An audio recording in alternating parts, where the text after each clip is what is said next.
नमस्कार छात्रों, आज हम पढ़ते हैं कठोरता। तो इसके बारे में जानेंगे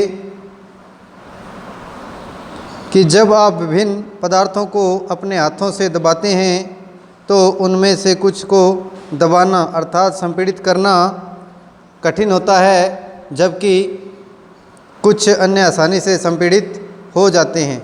धातु की एक चाबी लीजिए तथा इसे लकड़ी, एल्यूमीनियम, पत्थर का टुकड़ा, कील, मोमबत्ती, चौक, अन्य कोई पदार्थ अथवा वस्तु के पृष्ठों को खरोंचने का प्रयास कीजिए। आप कुछ पदार्थों को आसानी से खरोंच सकते हैं, जबकि कुछ अन्य पदार्थों को इतनी आसानी से नहीं खरोंच सकते। वे पदार्थ जिन्हें आसानी से संपीड़ित किया जाता है या खरोंचा जा सकता है, कोमल पदार्थ कहलाते हैं।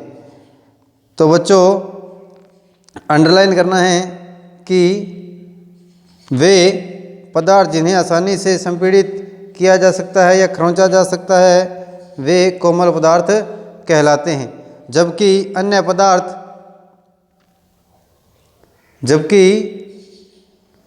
पदार्थ जिसे हम आसानी से नहीं खरोंच सकते या संपीड़ित नहीं कर सकते या कठिनाई होती है, उन्हें कठोर पदार्थ कहते हैं। कि वे अन्य पदार्थ जिन्हें संपीड़ित करना कठिन होता है, कठोर पदार्थ कहलाते हैं। उदाहरण के लिए रुई तथा स्पंज कोमल है, जबकि लकड़ी कठोर है।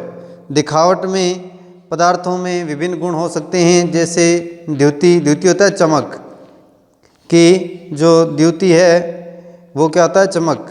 इसको कैसे लिखा जाता है, ये द आधा, फिर यह छोटे ऊ की मात्रा और ती, द्युति होता है। ये द्युति का अर्थ होता है चमक। क्या होता है, चमक। ठीक है बच्चों।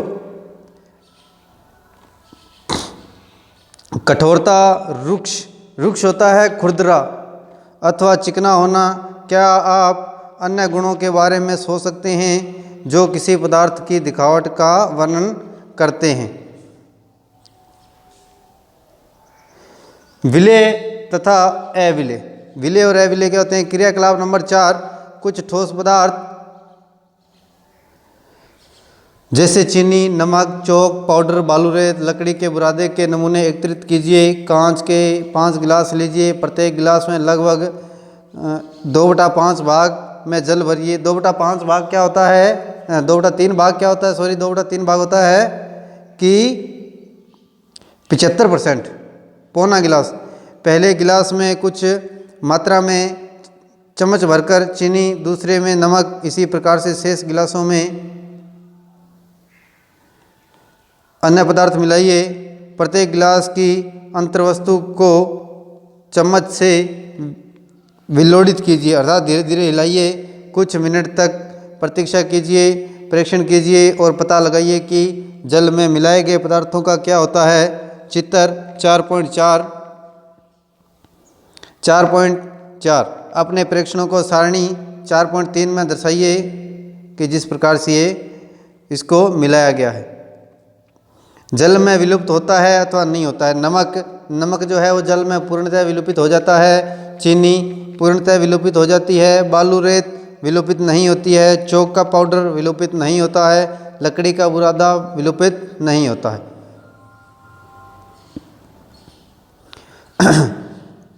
आप यह पाएंगे कि कुछ पदार्थ जल में पूर्णतः लुप्त हो गए अर्थात घुल गए, विलीन हो गए हैं। हम यह कह सकते हैं कि पदार्थ जल में विलय है, कि जो पदार्थ घुल गए हैं, विलुप्त हो गए हैं, कि जल में पूर्णतः विलुप्त हो गए हैं, घुल गए हैं या विलीन हो गए हैं, तो वे पदार्थ क्या कहलाते हैं, जल में विलय होते हैं। अन्य पदार्थ जो जल में मिश्रित नहीं होते हैं, वे पदार्थ जो जल में मिश्रित नहीं होते हैं, काफ़ी समय तक गिलास में विलोडित करने पर भी जल में विलुप्त नहीं होते हैं, वे पदार्थ जल में अविलेय रहते हैं। तो इसे आप नोट कीजिएगा बच्चों। चूँकि जल बहुत से पदार्थों को विलीन कर सकता है, इसलिए हमारे शरीर के प्रकारों में इसकी एक महत्वपूर्ण भूमिका है। क्या द्रव भी जल में विलीन हो सकते हैं? क्रियाकलाप नंबर 5, सिरसा, नींबू का रस, सरसों का तेल, नारियल का तेल, मिट्टी का तेल जिसे हम केरोसिन बोलते हैं, अन्य किसी द्रव के नमूने एकत्रित कीजिए। कांच के गिलास लीजिए, इसे आधा जल से भरिए।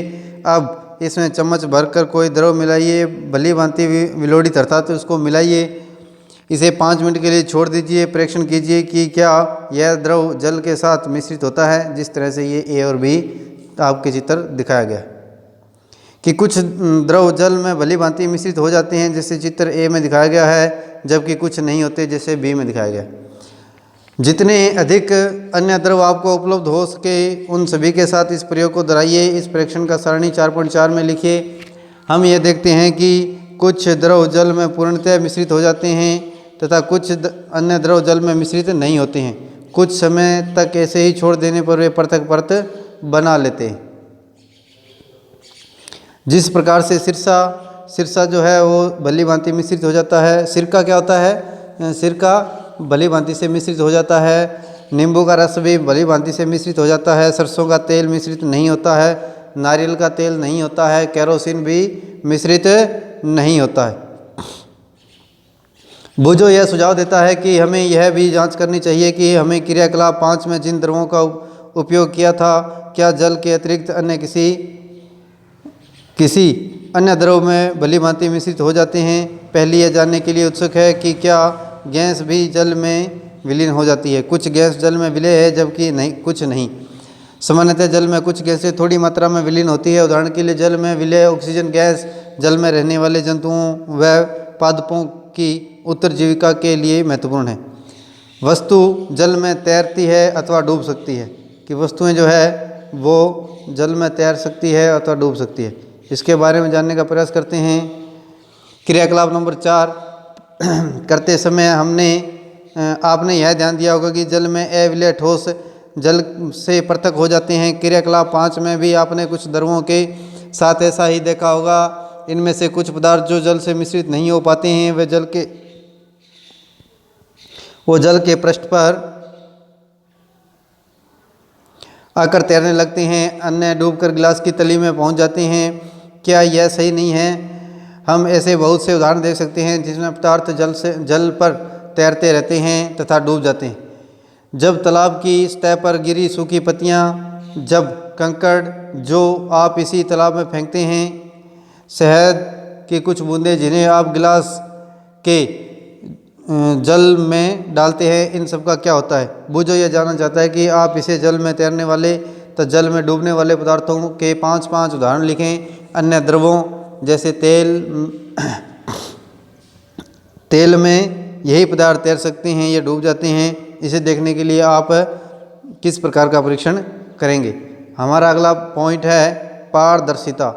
पारदर्शिता जो पॉइंट है वो बच्चों हम अगले वीडियो में करेंगे।